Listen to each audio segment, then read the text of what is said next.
Hey everyone, my name is Joel Edwards, and I am the founder slash host slash marketer slash presenter slash project manager of the Moonlighters Club. For those of you who don't know, the Moonlighters Club is a podcast that interviews entrepreneurs who work full-time jobs, aka moonlighting. It's not the first episode. We've been around for years, literally, but today is kind of a first of a new kind of format, I guess. So the way things work is, normally I'd find someone through word of mouth, email, mutual friend, and I'd set up an interview and we'd just talk, why you do something outside your 9 to 5. Why is it so important to you? How'd you choose it? What's the goal? How it makes you feel, et cetera, et cetera. And I was doing that for a while in Boston, Massachusetts. I was lucky. I grew up in Boston, moved away for a bit, came back. So I had a little bit of a network that I formed over the years, and I found a groove. I was able to find people through work. I worked at a startup, so pretty much everyone at the startup was doing a side hustle of some sort. And then as I switched jobs, I continued to meet more people who, had this or did this lifestyle, lived this lifestyle, I guess makes more sense. So after I interviewed a few people, I started doing showcases. And during our showcases, we would have people get on a stage one by one. They'd have about 7 to 10 minutes to talk about their side hustle, their moonlighting venture, and then also corporate life, what it's like. So I just took everyone that I had interviewed in the past, be it DJs who are in IT, fashion designers who worked for the city. These are people I've interviewed in the past. I don't know why I'm not saying their names. So Jamerson Vincent, Charlene, Chanel, Scott Everton, Stefan Goller, just people I've interviewed in the past who are doing great things. Camille Masori, I can just yell out names all day. I've interviewed over 40 people. But the showcases were cool because people got to get on a stage and it was just them. There was no Joel in the way, no me talking, no interview questions. I hate panels and I hate forums and fireside chats, especially when there's no fire. It doesn't make any sense. Because I just feel like you're just sitting there watching two people have a conversation that you're not really in. You're like kind of in, but not really. And no one really gets to ask the questions that they want to ask. And they're all really self-serving. Like, why are you so great? I don't know why I'm great. Joel, why are you great? This is why I'm great. Hey, listen to the podcast. And then the showcase was really just you. You get on stage and you talk to us the way you want to talk. And we're just there to listen and support you. And I got good feedback. The podcast itself wasn't too hard to put together. When I did it just audio, I pretty much taught myself how to do a little bit of editing on Audacity, which was free. And I'd record it, kind of just patch it together myself. Bought my own equipment, went through a Samsung desktop mic that I used. That was about $70 that a friend told me about. That's how we got the first episodes in. That's why they sound so awful. But I got them done. And then I upgraded. Got some MXLs, got a Behringer mixer. So I started moving up in the world and doing my thing. But it was always on and off, because of the fact that I work a full-time job and they were generally startups. They were all startups. I'd have days where I had more free time, and then I had days where I felt like crying or just drinking a lot. So it was hard for me to stay consistent. Plus, I didn't ever want to do my own content. I was always nervous about people being able to judge me. If I interviewed someone else, then it'd be easier to be like, okay, we both suck together, as opposed to me just talking into a microphone like I'm doing right now. It'd be much easier for you to go, Joel, this was awful. So when I could be consistent, though, I was able to generate a little bit of interest. But it was really all about that live event, those showcases, networking, seeing people's faces, man, recording it, putting a video on. So I kind of did it as a one-man team. I got some help, though.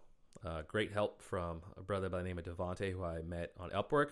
He continues to edit all my future episodes. Thank you, Devontae.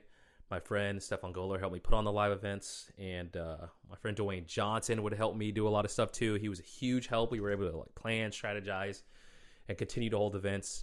So I was fortunate. There's more people I just can't think of right now because I didn't practice this, which was a bad idea, that were able to help me throughout this whole process, including my friend Sean Bedgood, who helped me found this whole thing a couple years back. So anyway, fast forward. We're doing these showcases, and now I'm doing about once every 3 months, let's say. So once every 3 months, I'm doing this. I was working at a WeWork, and I met some individuals who had a collective that they called Black Wall Street. And Black Wall Street was kind of like a Moonlighters Club, just, black. There's a bunch of folks who got together every week, and we would talk about each other's either full-time or side venture, because some of these people work full-time on their passion. Some were like me who had jobs. But it was super inspiring, man. We'd go there every Thursday and just talk about life, man. Politics, whatever, businesses, and just have a good time. And every time I left, I would just feel so energized. And that really kept me focused, on the podcast, on the showcases. Anytime I had an event, they were there. I interviewed people there for the podcast. I showcased a few of them. It was just great. And I felt at this time, things just started clicking. So this is 2019 where I hit like a stride. And I'm starting to have showcases. I think I had 3 last year, 2019. And the Boston Public Library, I found out that I wanted to do video, right? And this is why I just blurted out Boston Public Library. But I had no video equipment and no money to buy video equipment. So I asked one of my coworkers, man, how can I record this? Like, where can I buy something? And someone goes, what about the library? And I go, oh, that's, probably a good idea, but I'm not 12, so I don't even know how to get in contact with them. And they're like, Joel, just go to the library, whatever. So I went to the Boston Public Library in Copley, which is right by the finish line of the Boston Marathon. Irrelevant, but you should just know it's my city. It's kind of a big deal. And I go in there. There's this big archaic building, and it's an awesome library. It's probably one of the better libraries you'll see. You go in, it's all glass in the front on Boylston Street. And there's like a podcast studio on the right where WGBH, a news channel in Boston, will like record nice, friendly content for like old people or people who just like NPR. And then you go downstairs and you dodge the crazies that come in for the warmth, and you get to the business library. And the business library is insane. I found out there was a room called the Innovation Lab where you could rent time up to 3 hours a day for free. And they'd give you equipment, man. Software. They had Macs in there. They had camcorders, lights, microphones. And I'd already had mics and all that stuff. But they had everything you needed. And it was free. You just had to go there and get a library card. So, of course, I went there and I had an overdue book that I had not even known about for like 20 years. And I'm like, oh, man, it's about to be $100. It was $17. So I came back on payday and paid that $17 off. And I was able to use it. And once I got in that room, it was golden. I tested it a couple times myself. The people who work there are awesome. Amber from Boston Public Library, you're great. One of the most helpful people I've ever met in my entire life. And I was at this point going, okay, you got some episodes, you had some showcases going, let's get some videos up here. Let's keep this going. So I would go to startup events. And I would go to startup events because I was working at a company where I was trying to get them exposure. But I was also, looking for people to interview.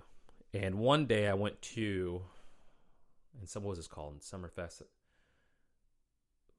Some kind of I can't remember. I don't want to be mean, man. This event was awesome. It was, I can't remember what it was called. I'm going to look this up while I'm talking because I feel like you should know this for your own reference if you're looking to network in Boston. But Hub Week. Oh, there we go. Hub Week would put on neighborhood events.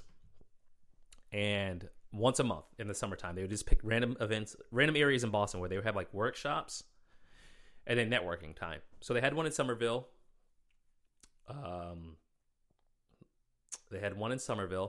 And I went. And I went to Somerville to this networking event, and I was just out there, man, slanging those business cards out, right? Hitting people with the boyish charm of mine. Hey, I got this podcast going. You should definitely be on it. I went straight casting couch, with people to seduce anyone to get on this podcast. And I ended up getting 8 business cards or so. And not only was I able to network and meet people and, get these business cards, but I was also able to meet people like, the people who are higher up at Hub Week or people who were are heads of marketing and things of that nature. And when I left, I realized I had about 8 business cards of people who were like, I'm not going to say my level, but people who were like me, starting a businesses, trying to grow up in the world. And I also had these like important people and, these, heads of whatever, VPs or whatever. This is going to be awesome. This is going to be great. So I ended up contacting everyone when I left, and none of the quote unquote big people got back to me. All the Moonlighters did. So I set up interviews. And when I set these interviews up, remember, I work. So either I could wait after work and pile them in. I had to figure this out. Like, I have a job. I can't just not go. It's a startup, but they're pretty strict about being there, even though it was in a WeWork. So I had to figure out how I was going to do this. So what I would do is just schedule interviews in like these 3-hour intervals at the library in Copley in Boston. Rush from work in Cambridge, which isn't that far physically. But if you understand the MBTA in Boston, it is the worst public transit system in the actual universe. So it would take you forever just to go small distances because the train would either break down. It's awful. It's an awful train. It gives me nightmares and anxiety. It smells. Everything smells like pee. Everything looks like pee. No offense to people with mental health issues. I feel bad for saying this, but there's a lot of craziness on the train. Like, you can get yelled at by a stranger for no apparent reason. No reason. It's insane, bro. Like, the train is just all jacked up. Anyway, I digress. So I'd ride that horror train from work, go red line, orange line. No, green line. Or orange, depending on my mood. Hit Copley and then go. So I'd either do this during lunch breaks or right after work. So I'd rush down and be like, all right, I'm going to interview 3 people today, 3 people tomorrow, boom, boom, boom, boom, and get them out. So at certain spans, I could interview up to like not just the 8 people I met at that Hub Week event, but any random person that week, respond to me, meet them all and interview about 6 people in a weekend. Video too. And I'm just learning how to use video and edit video. Not really edit, but just record video, use lighting, all on the go, right? So things are going, pretty well. I interviewed some awesome people. People who you're going to get to know because I'm going to publish everything on this podcast now, and their videos as well on YouTube and on the website, which all this I'll tell you later. So I was able to meet cool people like Protein Powerball Becky Pleat created her own company. Quan Yang created Drink Pricklee. The Flicker Lighter boys created Flicker Lighter, one of the first Flicker Lighters, and they're crushing it. And it was awesome, right? Good feedback. So, like, I'm just building this network. Things are going well. So I have the stockade of stuff I have to get edited. Good. I have more showcases coming up. I invite some of the new people I just met to the showcases. They're talking at showcases now, and things are going extremely well. It's awesome, right? So this is through the summer I'm interviewing all these folks. And as the summer is cranking down, the job I'm at is kind of getting whack, as most of them, they do. I got to flap my wings. I can't just be confined. And it's just me. I'm just not. I can be a great employee, or I can be the shadiest employee, and not because of skill. Like, I can get it done. I'm good. Like, enough. But if you're not being fulfilled, if it's not hitting you in the heart, then it's just kind of like, how do I even get motivated for this? It's more than money with me, man. I got to really care about the task that I'm doing, or be challenged. So I'm at a point like, all right, Joel, this is going well. Like, let's step on the gas and keep it going. So roll in the fall. I start planning 2 more showcases. WeWork helped me throw one on that I had in last October at the WeWork in Back Bay with the people from Black Wall Street, which was great. And then the Boston Public Library actually said, why don't you do one here, in Rab Hall? It's this big auditorium in the basement by the Business Library. They're like, we'd love for you to do it. We'll promote it, blah, blah, blah. I'm like, great. So rolling in November, I hold this showcase on like the first really cold day. It was like November 15th or something. So like 30 people showed up, and this hall is huge, so you couldn't see people. And it was a Tuesday too. Every other showcase I had done was at Turtle Swamp Brewery. Awesome brewery, by the way. Best in Boston, Turtle Swamp. So it usually be like a night on Thursday or Friday. Beer, it's free. Totally different vibe. The library is cool, man. It's an awesome place, but to tell someone to come to the library, it's tough, man, because they have the stigma in their head about, I don't really want to do it. So anyway, 30 folks. But what was different about this one was the fact that we had 30 people there, The library's AV was awesome. But the people I had on the show were great. Transcended. A gentleman by the name of Mark, who created his own dating app. Icebreaker. Val, an events producer, Lady and Rudd Productions. We had the company, the Grommet. I actually was reaching out to companies to be sponsors, and they were like, no. But the Grommet said we would love to be a part of it. So I had them come down and talk at it. It was awesome. And then I also had my friend Colgan, who was a painter, photographer, just one of the most artistic dudes I've ever met, Colgan Johnson. And then one dude in particular, Akio Evans. Now, the reason why I focus on Akio is he's from Baltimore. And the reason why that's a big deal is I literally met this dude randomly. My wife and I went to Baltimore for my birthday. She took me to a Steelers game in 2018. When we actually had a quarterback. This is before Lamar Jackson went off. So I went into Baltimore, bro, and I'm like with my wife, and we went for a walk around downtown Baltimore. And by the way, Baltimore is not what you think. It's there's good shit out there, good people out there, good stuff. I got family on the west side. It can get rough, but there's a lot of stuff going on in Baltimore. First of all, the food is, oh my God, crabs, insane. And second, there's some good people there, man. And they're unique and they're cool, man. They're good people. So anyway, we were walking around downtown and I randomly met this dude in a clothing store. I can't remember the name of it. It closed down. But I met Akio and a gentleman by the name of Josh. We were just talking about different things we like to do on the side. Akio was talking about how he designed sneakers. Among other things, right? He did videos and stuff like that, directing. But he makes custom shoes. So if you buy, and they say shoes, Baltimore, right? I did that wrong. Shoes, it's like loose, like it's totally different. But he kept telling me about shoes he made that were amazing. So he's showing me like these custom Converse he made, movie themed things, video game themed shoes, Chucks, Vans, Adidas. It didn't matter, man. Air Forces. He's just making all these crazy designs, shirts too, man. Like all kinds of stuff. And I told him about the Moonlighters Club. I'm like, bro, you gotta get down here, man. I gotta show you this, the stuff, that, this is what I'm building. You're building. Yo, let's connect. Boom. He's like, great. So, Akio comes. He decides, like, actually, this, that was a dip in the past, right? 2018. So 2019 rolls around. I never forgot him. I followed him on Instagram. He followed me. We just kept in touch. I kept following him, and I learned more about him through his IG page. And I find out through his IG page that he has designed shoes for Kevin Hart, Nick Cannon, Snoop from The Wire, Dave Chappelle, Donnell Rawlings, those who don't know, Ashley Larry. And he's got all these famous people on his phone. I'm like, bro, you're like a big deal, man. Come on. He's just like, yeah, super humble. Like, this is what I do. I'm just trying to get it out. I'm like, bro, we got to do this. So a year later, I say, yo, I'm doing another showcase. Roll through to Boston. He says, all right, I got you. So Kia rolls through, and he actually stays at my place. I meet up with dude, and we're just talking, man. We're just talking before this showcase. This is 2019, November. We're just talking about life and the things that are important. And I'm telling him about his stuff. He's telling me about his past. I'm telling him about my past, and we're just talking about the thing. And he's just like, yo, I'm just happy to share my story. And I'm like, bro, met all these famous people, all these designs. He's like, I just, want to be able to tell I've never done anything like this. I've never, I think it was his first time in Boston. And he's just like, I'm just happy to do it.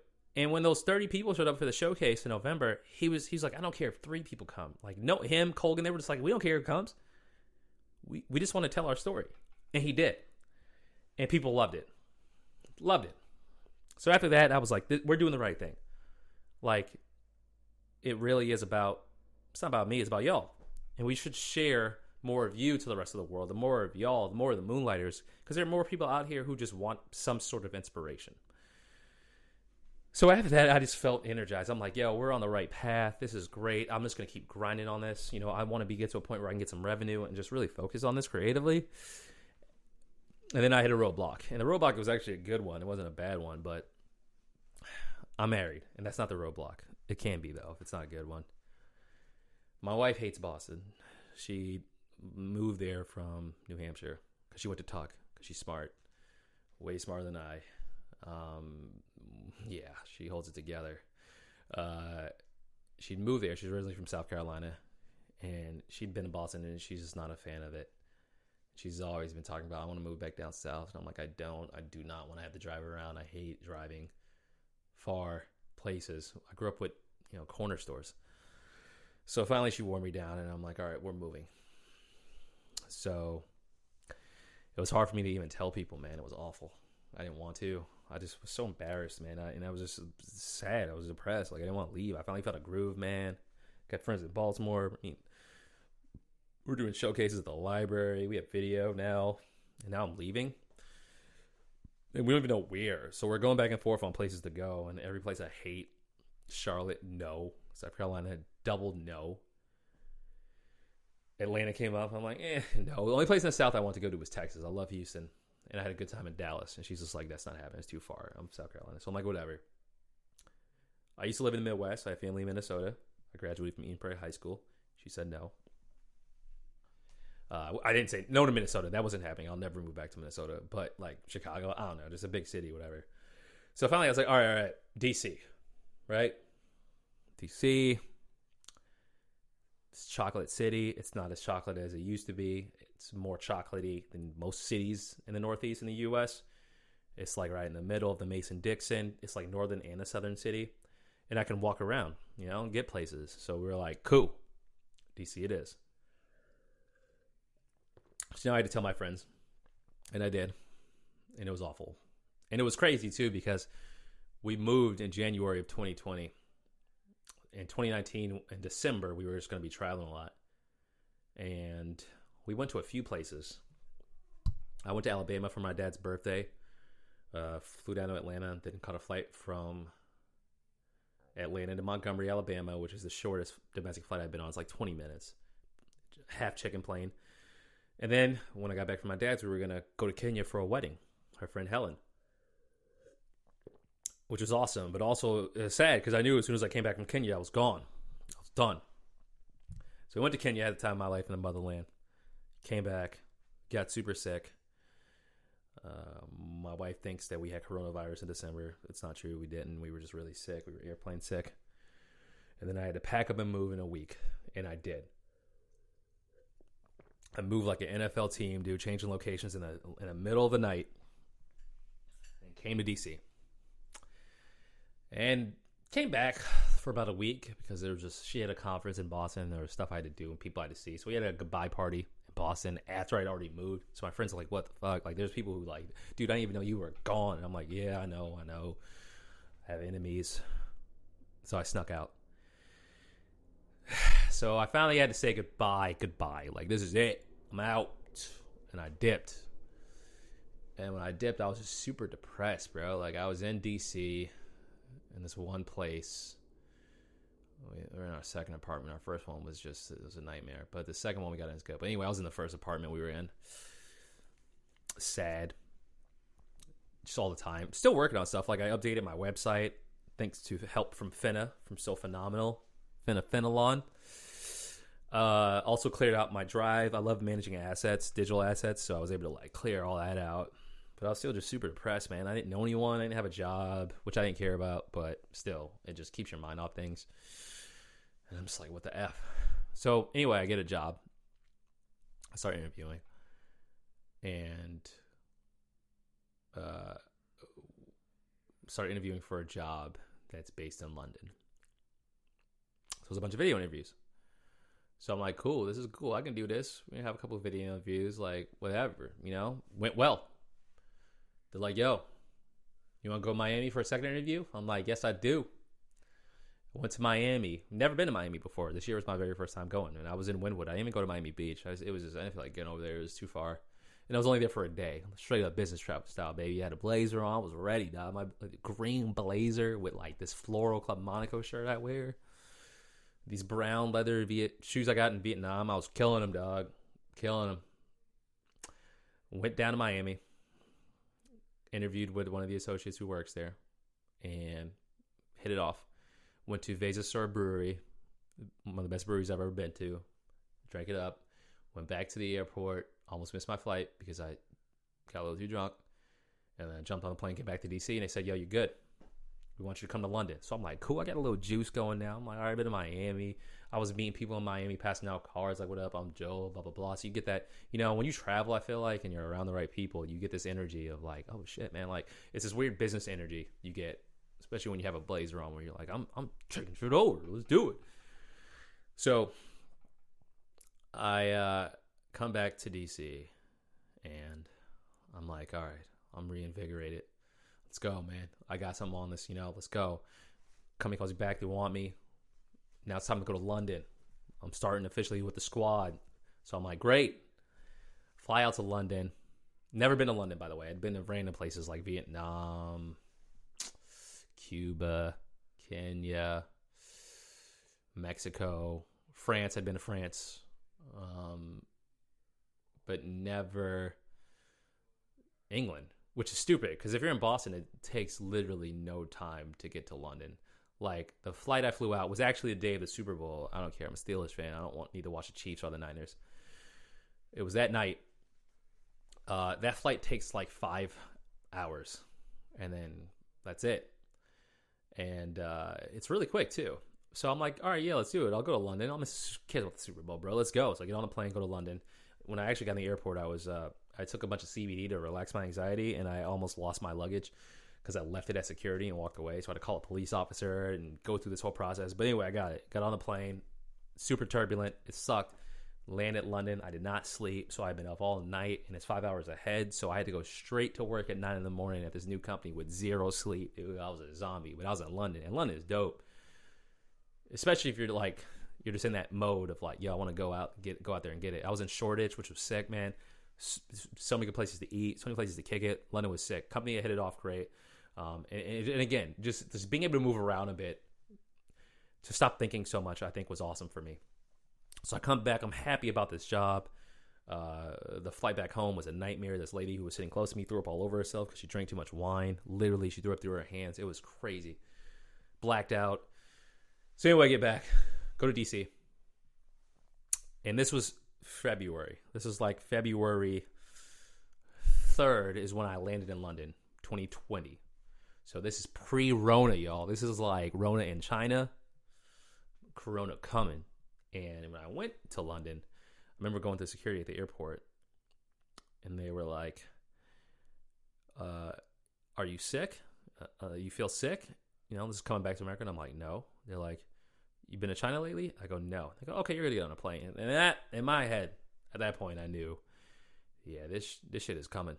If that's a screening process, this shit is on the way. So I'm in DC. It's mid-Feb. We hit some bumps in our living situation, so we had to dip from one apartment to the next, which we did. And new apartment had me feeling good. Like, okay, now we got a little more space, move around a bit. We're on the northeast area of DC. I'm right by 8th Street. Yo, there's mad businesses here. All kinds of good businesses, black-owned businesses. I mean, I'm with all kinds of small business, but seeing black-owned just, reminds me that I can do it if I'm willing to, bust my ass enough. And we hit it. We get in this new place. Things are going well. We're moved in. I have a job. I'm on calls. You know what I mean? I got this flow about me. I can now do this, get the podcast stuff going or whatever. So I'm like, cool. I got a paycheck coming in, recurring. Great. And leading towards the end of February, things are fine. New place. I even went to New York the end of February to meet a client for this new gig I had, like February 20th, I think, or 18th. That was, going to New York's always cool, man. It's always there's nothing like the Big Apple. And then I remember coming back and just, feeling good about everything. And then March hits and shit, dog, Corona was here. I told people that way of screening, dog, it's coming. I told my friends it's on the way, and it hit. And I'm very fortunate. I'm married to a great woman who can be great at times, other times very angry with me, very successful, and she's got a good head on her shoulders, so she keeps me from pushing us to the poorhouse. And I have a job. And, my job is somewhat affected. It is affected by coronavirus, but I still have one, And throughout the news is breaking, from March 1st until today. My company's small, so we're able to kind of keep each other on the same page, kind of be really transparent about things. And I'm just watching news like you, like, yo, this is nuts. And the whole time in the back of my mind, I'm like, Moonlighters has to come, man. This podcast has to get out. It's got to get out here, right? But I can't edit these videos myself. I just got to whatever. So I hit up Devontae. I don't know why I said called. I hit him on LinkedIn. I was like, yo, these are all things that need to get done. Let me throw some money at you. Let's get it done. Also, shout out to Lawrence White. Lens one, I interviewed him. I went to high school with him, but I also interviewed him. We went to high school at Boston Light Academy. But Lawrence helped me edit episodes as well. So thank you very much for that, Lawrence. So the two of them, I was able to get episodes done in a batch. I'm like, word, we out here. And then I'm like, yo, I'm not going to be able to interview when I can't leave. So, like, whatever. I'll just focus on getting the content out, making the website look pretty, so on and so forth. So I came up with the idea, like, yo, let me just bring the Moonlighters together. Like, let me find a way to, like, build on what we have so far, right? So I went to Mighty Networks, built a network.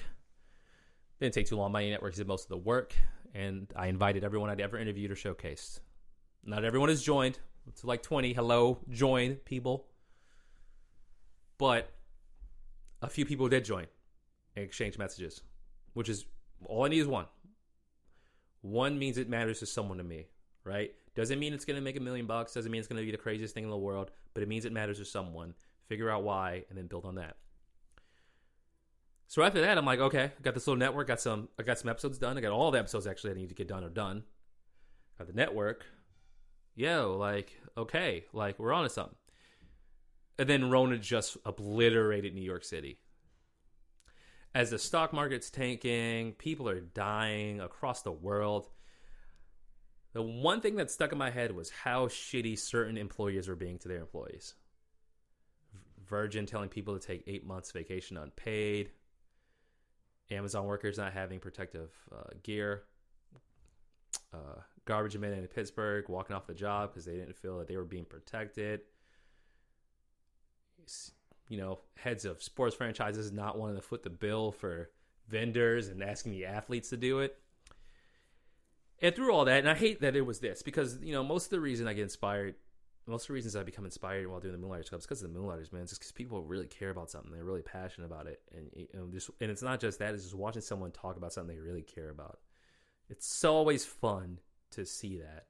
Unless it's people's kids. Because it's cool for like the first 2 minutes, and then they go in and about how they sneeze, and you're like, whatever, bro.